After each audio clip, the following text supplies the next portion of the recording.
Jongens, we zijn onderweg met de derde editie van de Nederlandse Zatloop. En dat gaat niet alleen voor de jongens, maar natuurlijk ook voor de meiden. Heel veel succes.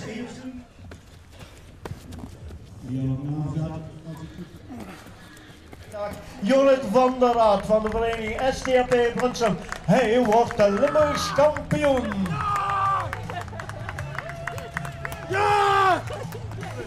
Ja, ik kom uit zo'n zware blessureperiode van 2 jaar. Ik heb nu wat tegenslagen gehad. En als je dan vandaag hier wint, ja, ongelooflijk. Nooit mogen dromen. Schitterend.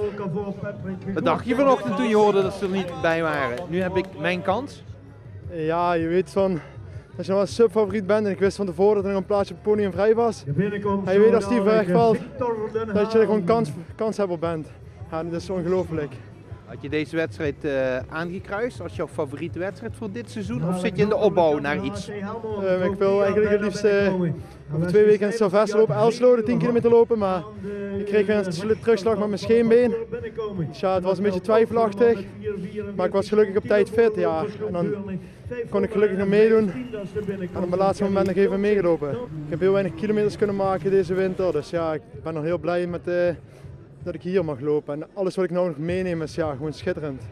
Dat ik mag meemaken. Die emotie op de finish, waar kwam dat vandaan? Ja, al die 2 jaar alleen maar gewoon zo'n klote periode gehad.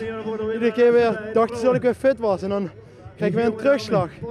Ja, en dan zit je weer in een diep dal en dan kom je er weer uit. En dan raak je weer geblesseerd.